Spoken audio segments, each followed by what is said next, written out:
All right, guys, what's going on? Welcome back to Chris's Sports Corner. Real quick, man. Hope everybody's having a great Wednesday. Day's been a wild ride if you're paying attention to everything that's going on right now. But more importantly, take care of yourself, man. I want to say that don't get whatever turns out. Just make sure you're putting yourself first. You're making sure that you're staying healthy. You're focusing on the things you need to focus on and working on becoming a better person every day. All right, that's my motivational speech for the day, guys. Real quick, man, I want to talk about the fact that it looks like the NBA will be starting basketball December 22nd, 3 days before Christmas. Let me just say that I am 100% understanding. Do I think it? Now, let me be honest. Do I think it give the Lakers, who obviously is my team, put them at a disadvantage? Yeah, I do, mainly because not just the Lakers though, the Heat, and you can either say the Celtics, and the Nuggets, right? Because these are like the last teams to play, and so. It's like, man, they just finished in October, right back in December. That's a quick turnaround, especially for a team like the Lakers who are aging, and of course they're going to be making some moves. It's very likely they're going to be making some moves, but with this being, with it looking like it's going to be December 22nd. Everything's about to start to happen really, really fast, guys. Like, once it's official, it's not official yet, but it's looking like it's going to go that way. Everything on free agency, the draft, all that's got to happen so fast to a point that I feel like it's the everything going to feel rushed, in a sense. And I understand it because when you look at the pros and the cons, it's simple. And I know everything in life is not about money. Everything ain't about money. But let's be honest. The league standing to lose between $600 million to $1 billion if they start in January.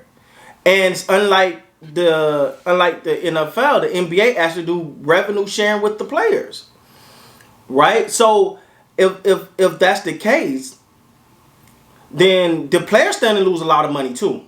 And also, it was also this provision that if they was to start in January, now I don't know the logistics of this, but the NBA can invoke some kind of clause to go back and renegotiate contracts and stuff like that.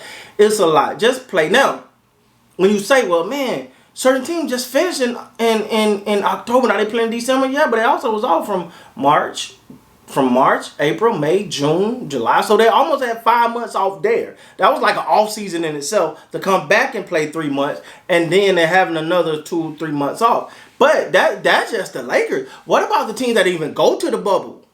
All right, they got 8-9 months off.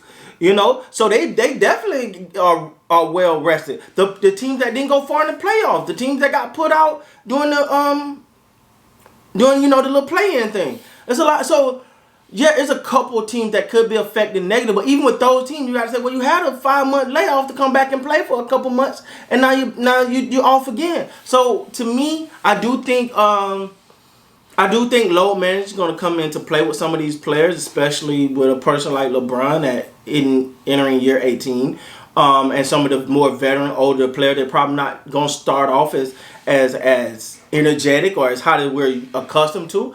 But I do understand. I think when you look at the overall perspective of the sports, and then when you start to push it back, you start to go into things like the Olympics, and you don't really want to compete there. Yeah. So, and now again, we know with everything going on in the world, it's not clear when the Olympics. I mean, how the Olympics will be formatted, if whatever, we'll see. But I really believe that this is the best option. Now, also as a fan, I'm excited. I'm ecstatic. Obviously my football team ain't give me nothing to watch, so bring basketball back. I'm fine with that. But I also understand the other side of some players like, let's start in January. Yeah, it's not even smart financially. To me, that's like I understand it, like I said, for a few teams, but other than that, I don't see why you don't want to play. You know what I'm saying? You wouldn't lose a certain amount of money, as well as just push it back for what? When majority of you haven't even played in a long time. So, And quite frankly, it's best for the NBA. And I'm gonna say this, and I'm gonna be honest here. If there's a league that should stand up for their commissioner when their commissioner needs them, it's the NBA. Because he support these players, right, wrong, or indifferent. And whether you like it, dislike it, or whatever, he support these players. But now he's saying, hey guys, this is not good for the business.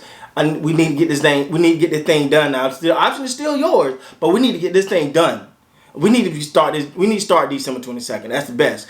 And I think because of, and I could be wrong. I'm not on no inner circles, but I would think that the players will at least consider doing it for Adam Silver, especially when he's the type of commissioner that he is. He's very pro player. He's very pro player. So I think that plays a part in it. They're expecting to get it done and then start to have a meeting on Friday. Friday is the Board of Governors, I think they call it the Board of Governors meeting, where they sit down and they outline everything and they try to start putting pieces of this puzzle together.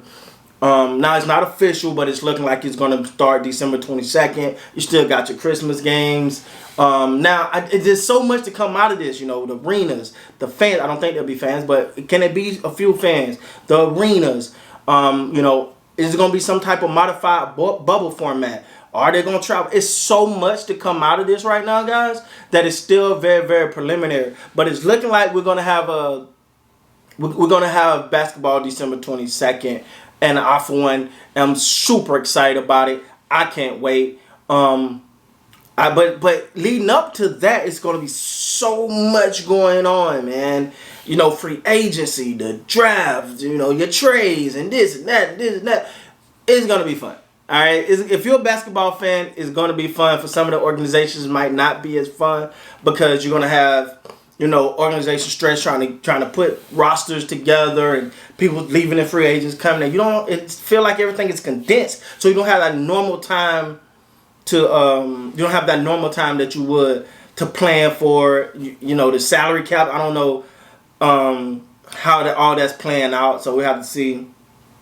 But it's gonna be fun. It's gonna be fun, and you guys know without a shadow of a doubt, I'll be right here bringing it to you each and every day, no matter what happens. Y'all know, listen, we get to have that talk some more, man, because I feel like the NBA talk has died down, which is fine. It's off season, but you get back in it, and you got some teams. I'm saying right now, you got some teams that feel like, ooh, some teams, and this is just my opinion, but you got a team like the Clippers, like that was garbage. We ready to get back. I know that's how I would feel. We ready to get back at it.